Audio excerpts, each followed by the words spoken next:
Dobrý deň, v tomhle krátkom videu, ktoré bude venované platforme MetaTrader 5, sa budem venovať nastavení alebo zmene trhu, ktoré máme k dispozícii. To znamená, pokiaľ máte nastavený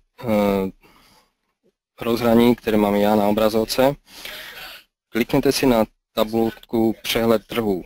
V tejto tabuľce si nájdete expirovaný kontrakt, ktorým je ropa na december letošního roku. Pokud máte tenhle kontrakt zadán v grafu, následne si ho môžete zmeniť na aktuálny kontrakt, ktorým je lednový kontrakt. To znamená, pokud to chcete zmeniť, jednoducho kliknete na aktuálny kontrakt a přenesete si ho do grafu. Jak vidíte, ten kontrakt sa nám zmenil na aktuálny měsíc, ktorým je január, alebo leden po česky. Pokud to chcete zmeniť v dome, musíte udělat to sami.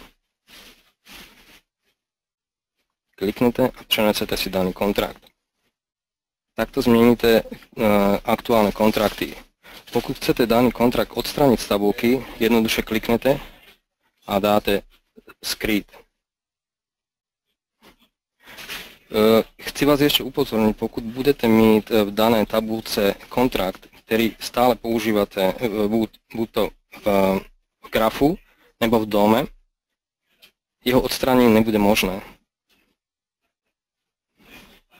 Ukážu vám to následne na kontraktu EP, to znamená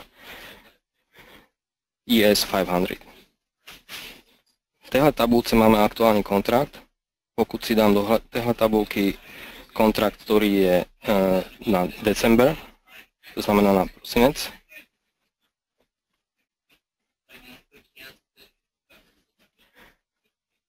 to isté udelám v domu.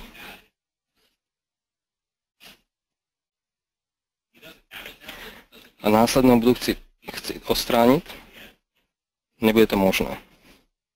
To znamená, pokud chcete daný kontrakt odstrániť z tabulky Prehľad trhu, musíte ho najprv odstrániť z domu nebo z grafu.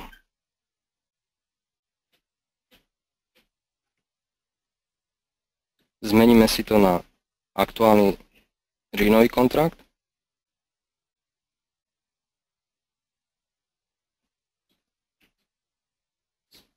Následne môžeme odstrániť tenhle kontrakt, ktorý bude k dispozícii.